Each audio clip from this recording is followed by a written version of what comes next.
ninaomba tujibizane hapa Waprotestanti, mnaabudu Jumapili kwa mamlaka ya nani katika maandiko matakatifu?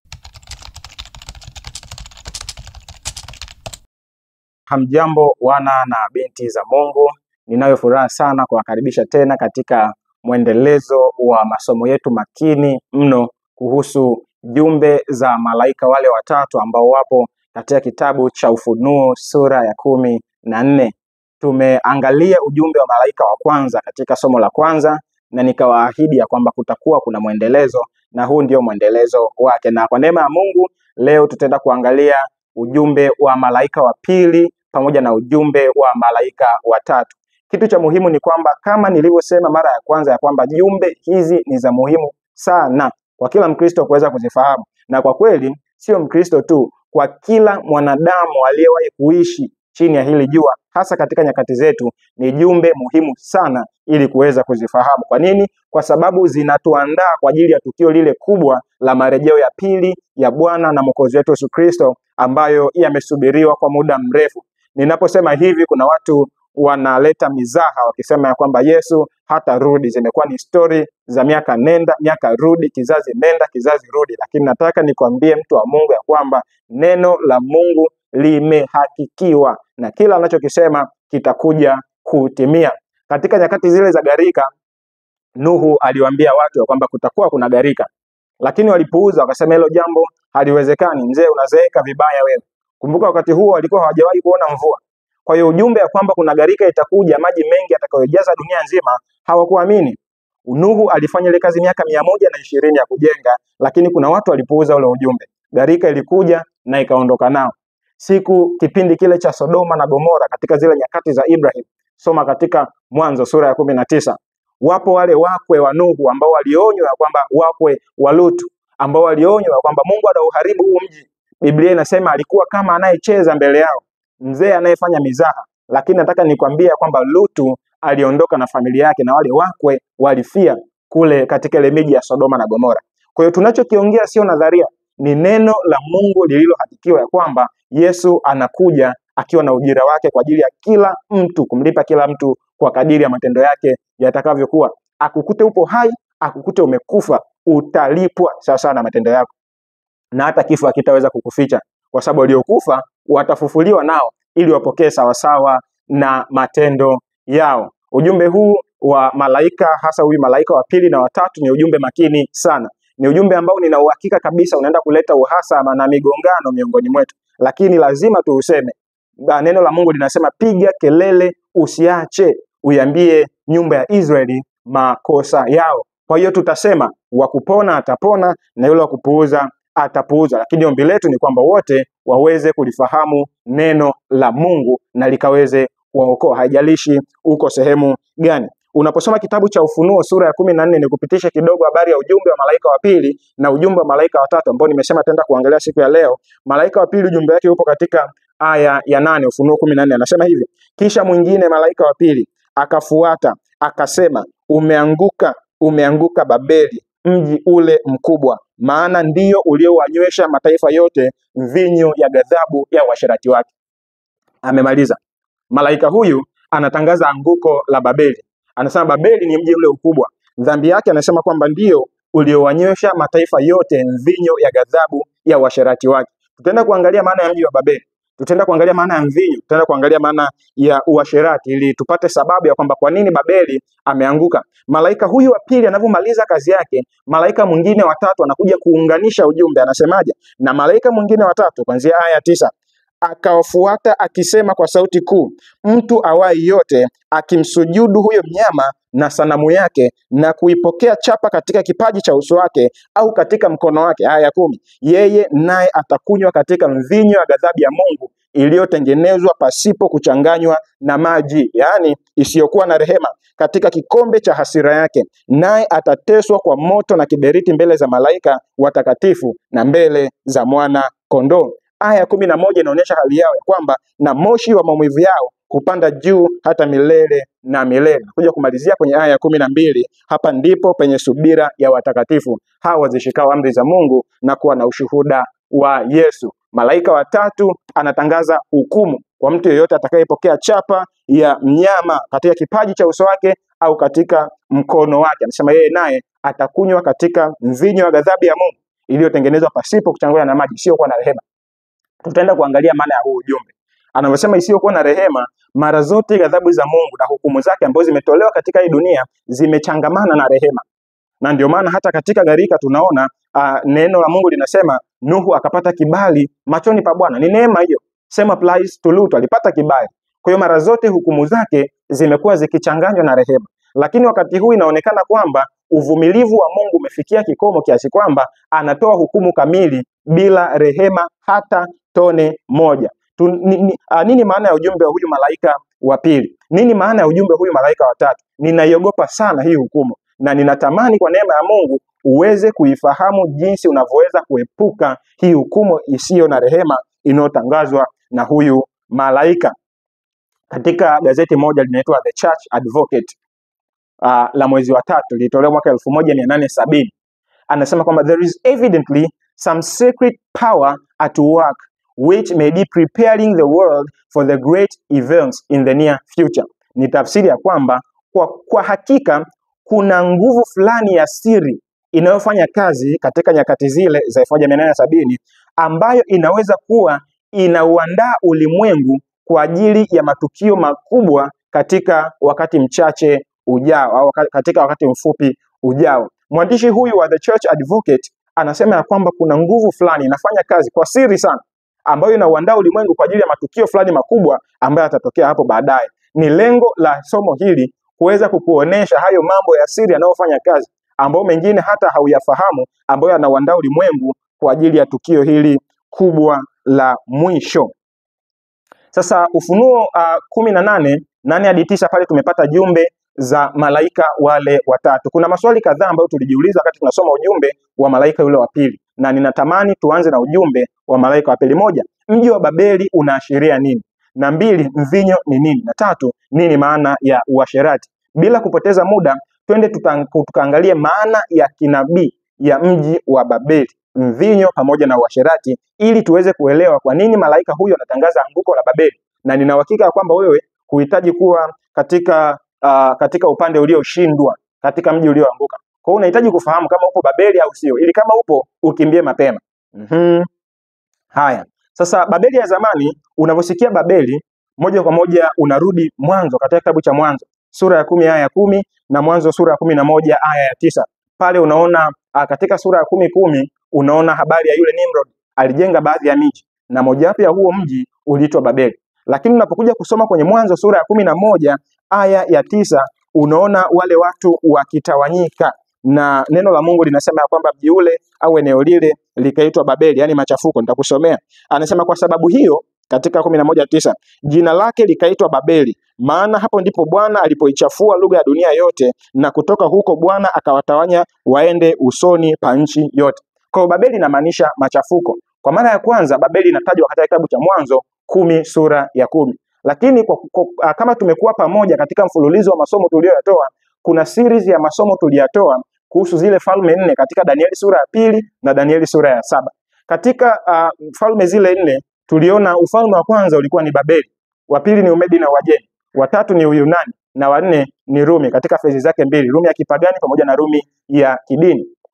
Sasa tunavyo trace Babeli kama nilivyosema inatajwa mwanzo katika kitabu cha Mwanzo cha Biblia sura ya 10 aya ya 10. Lakini Babeli ule mji sasa ulipotea sawasawa na neno la Mungu kama tulivyosoma kwenye Danieli 2 na ile Danieli sura ya 7, kwamba ingefikia wakati ile miji ingepotea na ule ufalme ungeenda kwa ufalme mwingine wa Umedi na Uajemi. Na kama tunavyofahamu ufalme ule wa Babeli ulianza ule mwaka wa 605 kabla ya Kristo na ukaenda mpaka mwaka wa 538 kabla ya Kristo. Lakini kama nilivyosema haikuwa imeanzia hapo. Sasa Babeli ina baadhi ya sifa bainishi. Moja ni kwamba Babeli ni adui wa watu wa Mungu. Unafahamu historia kwamba nini kilitokea mpaka wana wa Israeli wakachukuliwa utumwani katika ule mwaka wa 586 kabla ya Kristo. Ni Babeli alienda akavamia Yerusalemu, akaua watu wa Mungu, akawachukua utumwani kule Babeli. Na ndipo kule tunapata wakina Hanania, Mishaeli na Azaria pamoja na Danieli, wale Waisraeli waliokuwa waaminifu hata katika ile nchi ya Babeli. Sasa sifa nyingine bainishi ya Babeli ni kwamba Babeli sio tu kwamba ni adui wa watu wa Mungu kumaanisha Yerusalemu, lakini pia Babeli ni mwiba kwa watu wa Mungu. Babeli ni mwiba kwa watu wa Mungu. Unaposoma kitabu cha Zaburi ya 137 ni aya maarufu sana. Neno la Mungu linasema, kando ya mito ya Babeli ndiko tulikoketi, tukalia sana tulipoikumbuka Sayuni. Katika miti iliyo katikati yake tulivitundika vinubi vyetu, maana huko waliotuchukua mateka walitaka tuwaimbie, na walituonea walitaka furaha tuimbe baadhi ya nyimbo za Sayuni. Babeli ni mwiba kwa watu wa Mungu. Watu wa Mungu wanalalamika, wanashindwa kufanya ibada. Wanasema wakiwa kule Babeli walipata uonevu, wakiwa kule Babeli walishindwa kumtukuza Mungu, walishindwa kuwa na furaha, walishindwa kumtukuza Mungu kwa vinubi. Na bad enough, wale watu waliowateka wenye nguvu kuliko wao waliwalazimisha wakisema waimbe baadhi ya nyimbo za Sayuni za watu wa Mungu. Kwa mara zote Babeli inavyotajwa inatajwa kama adui wa watu wa Mungu, lakini ni mwiba katika maendeleo ya watu wa Mungu. Lakini kama tulivyojifunza, mwanafunzi mzuri wa unabii, ninafahamu unafuatilia hii, ya kwamba tumesema Babeli, ile ufalme wa kwanza, ulimaliza fezi yake katika kipindi kile cha 605 kabla ya Kristo mpaka 538 kabla ya Kristo. Lakini Babeli kama mji haukuondolewa kabisa. Anavyosema kwamba tumetoka kwa Babeli tukaja kwa Wamedi na Waajemi, kuna baadhi ya elements za Kibabeli zilikuwa zinarithiwa na Warumi, zinaenda mpaka kwa Yunani, mpaka kwa Warumi. Haikuondolewa kabisa na mvuto wake ungeendelea kuwepo. Na tunajifunza katika neno la Mungu ya kwamba mvuto wa Babeli, ile ambao ni mwiba kwa watu wa Mungu, ambao ni adui kwa watu wa Mungu, ungeendelea mpaka mwisho wa wakati. Ungeweza kubadilika namna unavyoshughulika na watu wa Mungu, kutoka labda Babeli kama mji unaoonekana mpaka Babeli ya kiroho, lakini ile elementi kuu ya Babeli kama mtesaji wa watu wa Mungu na mwiba kwa watu wa Mungu waaminifu ingeendelea kudumu mpaka mwisho wa wakati.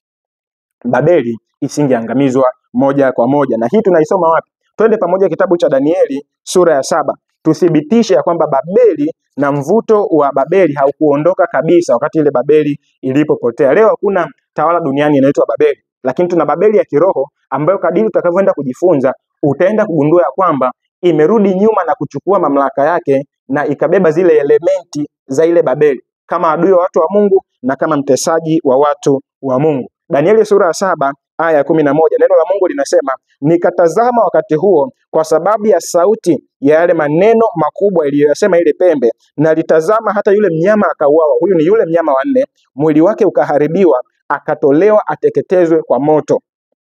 12, na kwa habari ya wanyama wale wengine walinyang'anywa mamlaka yao, walakini maisha yao yalidumishwa kwa wakati na majira.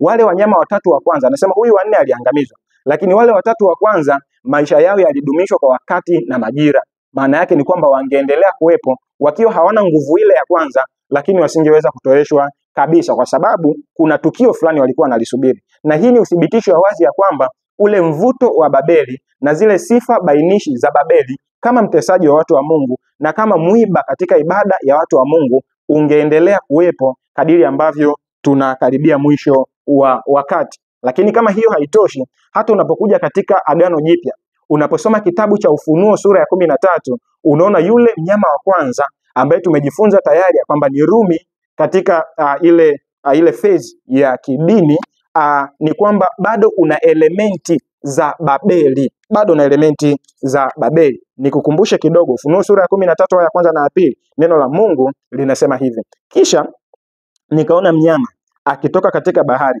mwenye pembe 10 na vichwa 7, na juu ya pembe zake ana vilemba 10, na juu ya vichwa vyake ana majina ya makufuru 2. Na yule mnyama niliyemuona alikuwa mfano wa chui. Chui ni nani?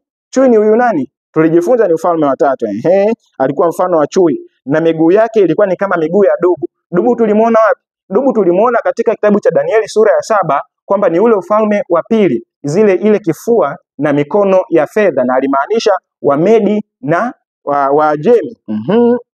Anaendelea kusemaje? Na kichwa na kinywa chake kama kinywa cha simba. Simba tuliona nani? Simba tuliona ni ule ufalme wa kwanza katika Danieli sura ya 7 na ulimaanisha Babeli. Kumbe huyu mnyama wa Ufunuo 13 ana elementi za wale wanyama wa kwanza. Ana kinywa cha simba, ambaye simba ni Babeli, ule ufalme wa kwanza, lakini ana miguu ya dubu. Dubu tuliona ni ule ufalme wa pili, lakini yeye jinsi alivyo mwili wake ni kama chui, na chui tuliona ni ule ufalme wa tatu, yani wa Uyunani. Kwa unaweza kuona zile elementi, zile sifa bainishi za wale wanyama wa kwanza hazijapotea kabisa, zimerithiwa hata katika huyu mnyama wa nne. Na ndio maana tunasema ya kwamba Babeli haikupotea kabisa, lakini bado ingeendelea kuonekana katika nyakati za baadaye katika namna mbalimbali.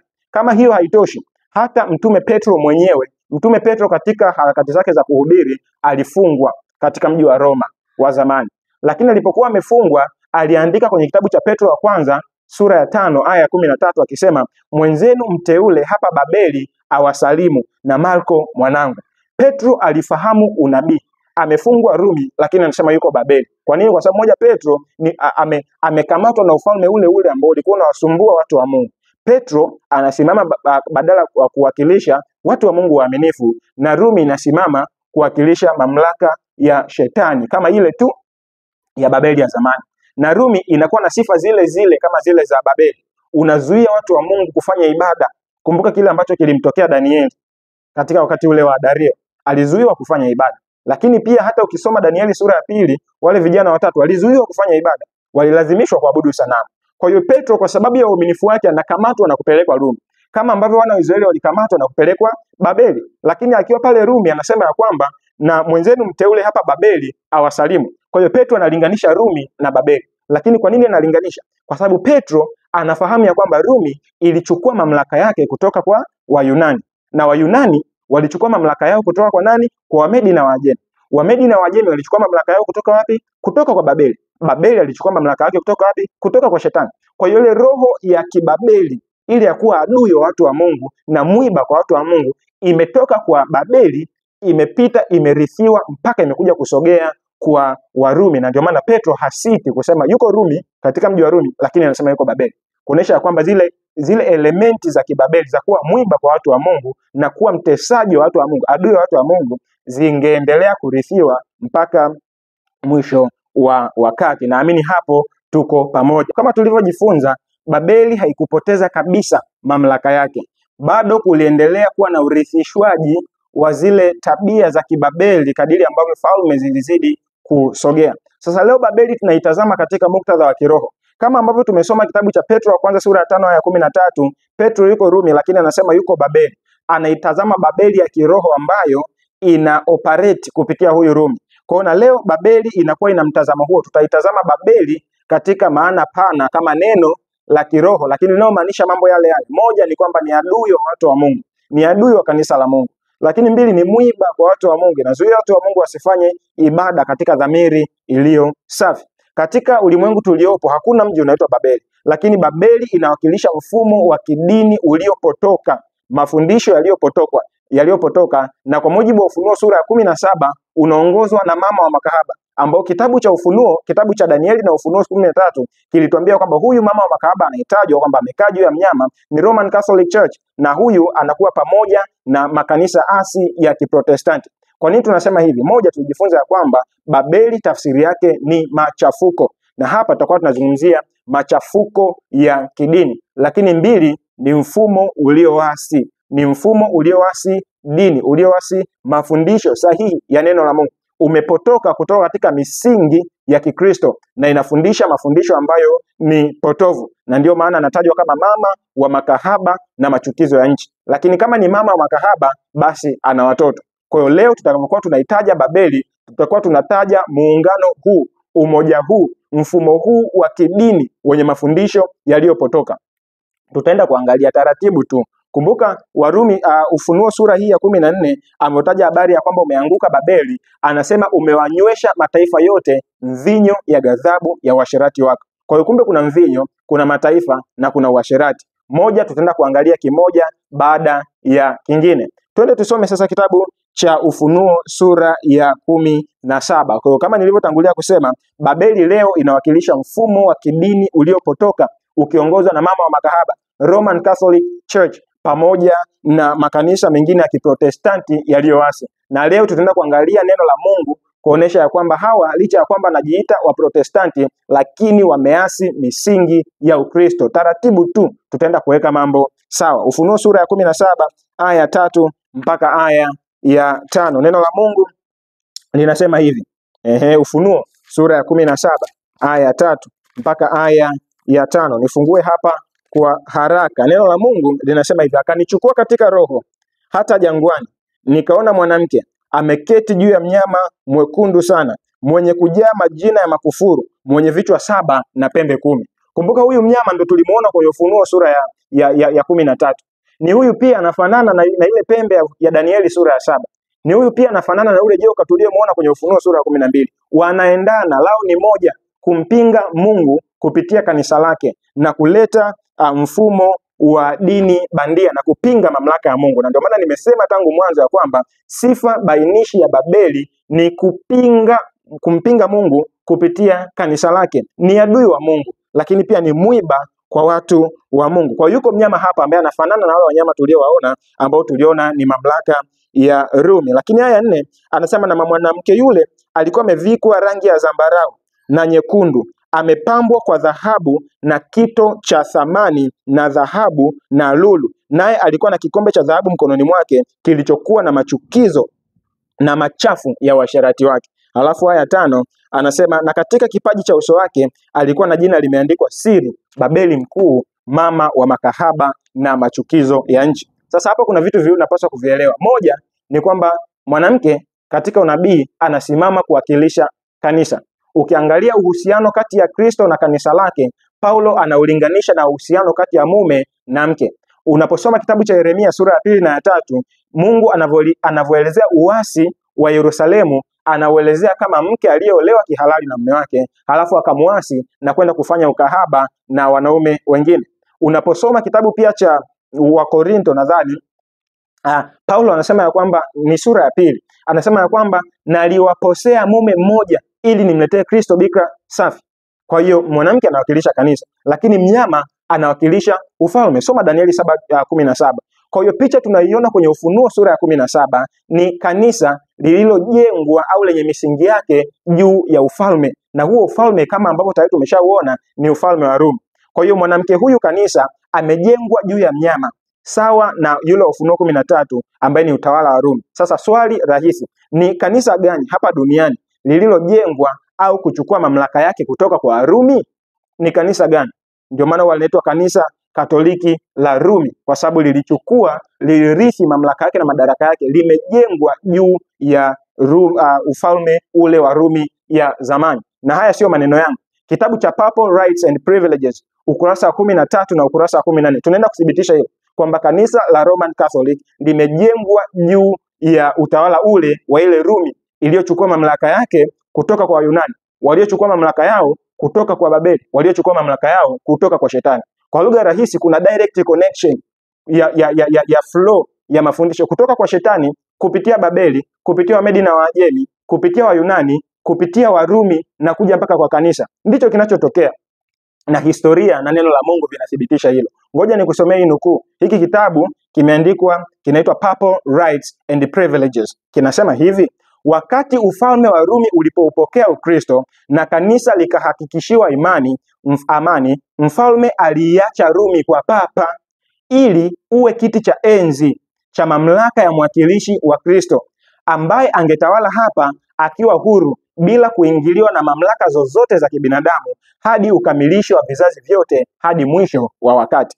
Yaani mfalme wa Rumi aliacha madaraka kwa papa ambaye ni kiongozi wa kanisa. Nukuu nyingine inatoka kitabu kinaitwa The Rise of Medieval Church, na hapa tutasoma ukurasa wa 168. Angalia uthibitisho mwingine, anasema hivi: kitendo cha kuhamisha makao makuu ya ufalme kutoka Rumi kwenda Konstantinople, aliyefanya hivi ni mfalme wa Rumi wa Roma, wakati huo alikuwa anaitwa Konstantini, katika ule mwaka wa 530 baada ya Kristo. Kimsingi kiliacha kanisa la magharibi mwa Ulaya likiwa huru kutoka kwenye mamlaka ya ufalme ili kuanzisha mamlaka yake mwenyewe. Kumbuka mfalme wa Rumi alivyokuwa pale, kanisa halikuwa supreme, lilikuwa ni chini ya mfalme. Lakini baadaye mfalme anakuja kutoa utawala wake, kiti chake cha kifalme kutoka pale Rumi, anapeleka Konstantinople. Kama leo tulivyofanya kwamba tumetoa mamlaka ikulu kutoka Dar es Salaam tunapeleka Dodoma. Anasema hivi, kiliacha kanisa la magharibi mwa Ulaya likiwa huru kutoka kwenye mamlaka ya ufalme ili kuanzisha mamlaka yake yenyewe. Askofu wa Rumi akiwa kwenye kiti cha makaisari, maana alirithi ule ufalme, akiwa kwenye kiti cha makaisari, sasa alikuwa mtu mkuu kabisa kwa upande wa magharibi, na muda sio mrefu akalazimika kuwa kiongozi wa kisiasa na kiroho. Na ndio maana zunguka utakapozunguka, Papa ndiye kiongozi pekee ambaye ni kiongozi wa kiroho na ni kiongozi wa kisiasa pia.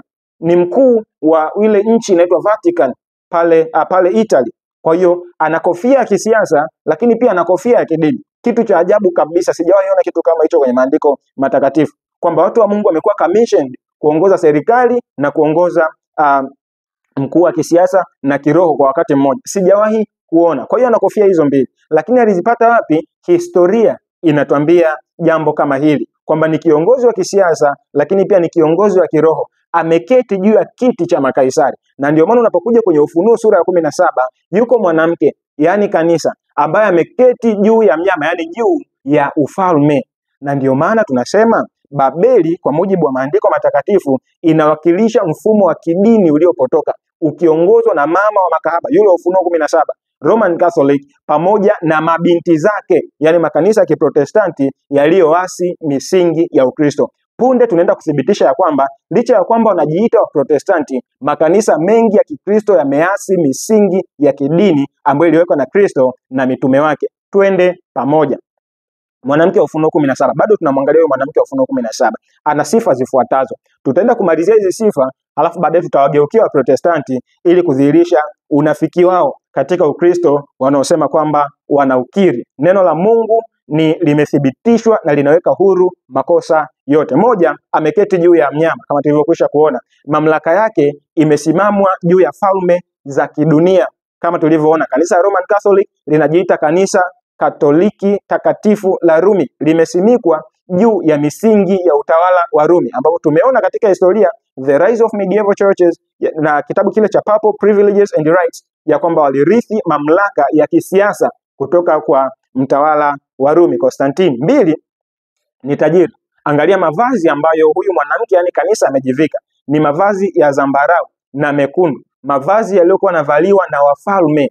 Na utakumbuka hata Yesu anavyomtesa walimvalisha vazi la zambarau katika namna ya kumdhihaki. Kwa hiyo ni tajiri. Kanisa la Roman Catholic ni kanisa tajiri sana, kwa sababu katika kipindi cha miaka mingi ndio kanisa ambalo lina umri mrefu kuliko yote, limejikusanyia utajiri kutoka kwa falme na kutoka kwa watu wengine wengi, mpaka ikafikia kipindi wakawa wanauza vyeti vya msamaha. Yuko mtu anaitwa Zwingli, yuko mtu anaitwa mtu mmoja, padre mmoja alikuwa anakusanya hivi vyeti vya msamaha. Nikimkumbuka jina lake nitakutajia. Walikuwa wanauza mpaka vyeti vya msamaha.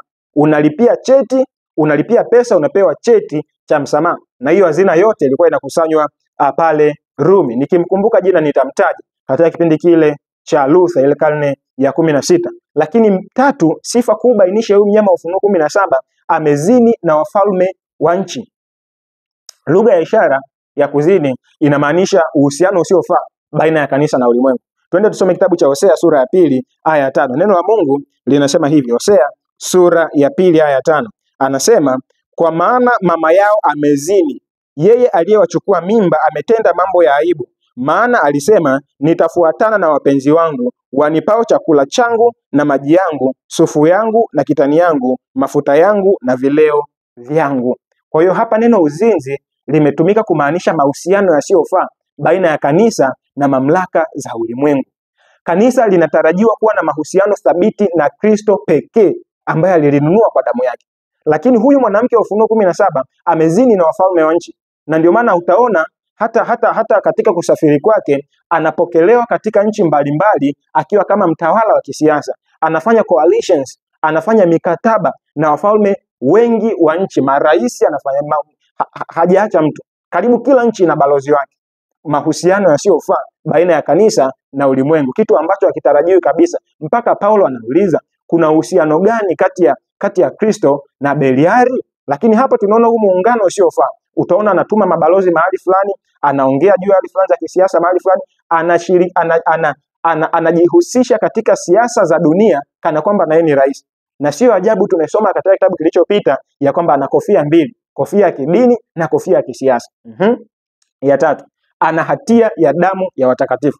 Katika kipindi cha zama za giza kilichodumu kuanzia mwaka wa 538 wakati mfalme wa Rumi Justinian alipompatia papa mamlaka ya kuharibu wazushi, walikuwa wanaitwa wazushi, kuwanyang'anya mali zao, kuwatesa, kuwaua na kufanya kila kitu.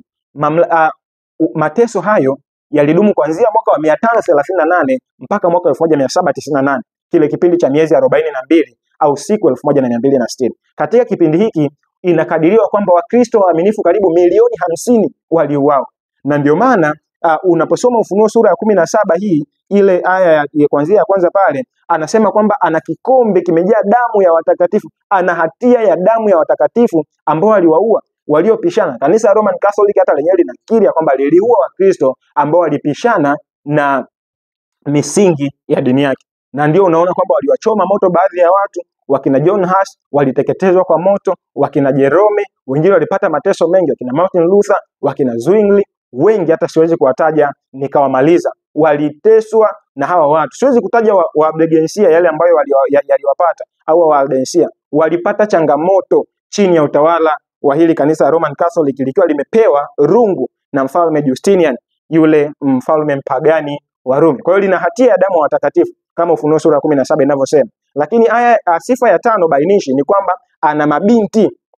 Ufunuo sura ya 17 anasema Babeli mkuu, mama wa makahaba na machukizo ya nchi. Kumbe ni mama wa makahaba. Yaani kwa lugha rahisi, kuna makahaba wengine, na mama akiwa ana tabia nzuri, actually na mabinti pia watakuwa hivyo hivyo. Kwa hiyo huyu ni kahaba, ana jina la siri limeandikwa katika kipaji cha uso wake, Babeli mkuu, mama wa makahaba na machukizo ya nchi. Sasa hapa ndipo makanisa ya Kiprotestanti yanaingia, na tunaenda kuangalia kwa uthibitisho wa maandiko matakatifu na historia ya kwamba hawa makahaba wanaotajwa hapa ni makanisa ya Kiprotestanti ambayo kwa unafiki anasema kwamba anamkiri Kristo, lakini kimsingi amepotoka na kwenda nje ya misingi ya kiimani. Kwa hiyo na haya makanisa ya Kiprotestanti yaliibuka kutoka kwa kanisa la Rumi kupitia kwa wana matengenezo. Kuna kanisa la Lutheran kutoka kwa Martin Luther, kuna kanisa la Presbyterian kutoka kwa John Calvin pamoja na Zwingli, kuna kanisa la Anglican ambalo lilizaliwa baada ya matengenezo yale ya Uingereza, kuna kanisa la Methodist ambalo lilitokea kwa John Wesley, na kanisa la Baptisti. Sasa makanisa haya licha ya kwamba yalianza kwa nia nzuri na waasisi wao, kumbuka ya kwamba hawa waasisi waliona changamoto fulani katika mafundisho ya Roman Catholic. Kwa mfano unapokuja kanisa la Lutheran, Martin Luther aliona kwamba kuna changamoto, na ndio maana akaweka zile hoja 95 pale, na dhima yake kuu ilikuwa ni haki kwa imani. Alipinga habari ya kununua vyeti vya msamaha, alipinga habari ya mtu kwenda kutubu kwa askofu akisema kwamba tunapata msamaha bure na tunahesabiwa haki bure kupitia imani katika Yesu Kristo. Kwa hiyo walitoka wakiwa wamepinpoint baadhi ya mapungufu yaliyoonekana katika kanisa la Rumi, lakini hawakupoint yote. Sasa wale watangulizi wao, wafuasi wao, kwa uvivu hawakuendeleza kazi ya wana matengenezo, wakaishia pale pale, wakajiona kwamba wamefika. Walikuwa wavivu ukilinganisha na wale wana matengenezo. Na nataka kusema ya kwamba wale wana matengenezo waliinuliwa na Mungu kwa nyakati zao ili kuweza kudhihirisha ubaya na uovu wa kanisa la Roman Catholic, na Mungu atawahesabia haki. Lakini ole wao wale waasisi wao ambao kwa uvivu waliishia pale pale, wasiendelee kujifunza neno la Mungu. Kwa hiyo kwa sababu ya uvivu huo walishindwa kujiondoa kabisa kutoka kwenye mafundisho ya kanisa la Roman Catholic ya wakati huo. Kwa hiyo wakaondoka na baadhi ya mafundisho na wakaendelea kuyaishi. Na haya sio maneno yangu. Kwa mara nyingine tena tunaenda kusoma vitabu, kwa sababu katika vitabu yako maarifa. Nimesema ya kwamba haya makanisa ya Kiprotestanti yana link, yana muungano na yule mama wa makahaba, kwa sababu licha ya kwamba yalianzishwa kwa nia nzuri na wale wana matengenezo, lakini kazi ya matengenezo ni endelevu, haikumalizika, na wao kwa uvivu wakaishia pale pale ambapo watangulizi wao walianzia. Angalia hii nukuu, inatoka kitabu kinaitwa Salvation History and Commandments, ukurasa wa 294, ni toleo la mwaka 1863. Mwandishi anaitwa Askofu John Leo Tres pamoja na John Castellot. Anasema hivi: hakuna andiko lolote katika Biblia linalozungumzia badiliko la siku ya Bwana kutoka Jumamosi kwenda Jumapili. Tunafahamu tu kuhusu badiliko hili kutoka kwenye mapokeo ya kanisa. Jambo lililorithishwa kwetu tangu nyakati za awali kabisa kupitia viongozi wa kanisa. Anaendelea kusema, hii note vizuri hii point. Hii ndiyo sababu Kwa nini tunaona haina mantiki kwa makundi mengine ya wasio wa Katoliki wanaosema kwamba hawataamini chochote vinginevyo kiwe kimeandikwa katika Biblia, na bado wanaendelea kuadhimisha Jumapili kama siku ya Bwana kwa kauli ya kanisa Katoliki? Kumbe hawa Waprotestanti wanasema kwamba wanaishika Biblia peke yake na kwamba hawataamini chochote isipokuwa kimeandikwa katika maandiko matakatifu. Waprotestanti walikuwa na moto unaitwa sola scriptura, yani maandiko na maandiko peke yake. Lakini huyu askofu anawa challenge ya kwamba mnaabudu Jumapili, mmeitoa wapi? Kwa hiyo bado kumbe kuna connection katika hili swala la kuabudu Jumapili, na hili ni swali ambalo Waprotestanti hawajawahi kujibu mpaka kesho. Wanasema kwamba hawana uhusiano kabisa na kanisa la Roman Catholic, lakini wanaabudu Jumapili, siku ambayo haina msingi wowote wa kimaandiko. Twende pamoja. Kitabu kingine, hii ni kauli nyingine anaitoa askofu, anaitwa Askofu Enright. Wakati huu anaitoa hii kauli, alikuwa ni rais wa chuo cha Redemptionist kule USA. Anasema hivi: kanisa takatifu Katoliki ndilo lilibadili siku ya pumziko kutoka Jumamosi kwenda Jumapili, siku ya kwanza ya juma. Sio tu kwamba liliwalazimisha wote kuishika Jumapili, lakini pia liliwahimiza watu wote kufanya kazi siku ya saba ili wasipate adhabu ya kulaaniwa. Waprotestanti wanadai kuiheshimu sana Biblia. Shikilia hapo. Waprotestanti wanadai kuiheshimu sana Biblia, lakini kwa kitendo chao cha taadhima cha kuishika Jumapili wanayakiri mamlaka ya kanisa Katoliki. Biblia inasema ikumbuke siku ya Sabato uitakase. Hiyo ni Kutoka 28 hadi 11, kwa Kumbukumbu la Torati sura ya 5 pia unaweza kusoma hapo. Lakini kanisa Katoliki linasema hapana, shika siku ya kwanza ya juma. Na tazama, ulimwengu wote uliostaarabika kuisujudia kwa kicho kwa amri ya kanisa Katoliki. Ninaomba tujibizane hapa Waprotestanti, mnaabudu Jumapili kwa mamlaka ya nani katika maandiko matakatifu? Na huu ni uthibitisho wa wazi. Hizi ni nukuu chache kati ya nyingi ambazo zinaonyesha ya kwamba hawa Protestanti wanaokiri kuiamini Biblia peke yake na wanaotangaza kwa wazi ya kwamba wamejitoa kabisa katika kanisa la Roman Catholic, bado wanashikilia baadhi ya mafundisho kutoka kwenye kanisa la Roman Catholic. Na ndio maana Biblia haisiti wala haipepesi jicho kusema kwamba ni mama wa makahaba na machukizo ya nchi. Na hapa ukahaba unazungumziwa habari ya mafundisho bandia, mahusiano yasiyofaa baina ya kanisa pamoja na ulimwengu.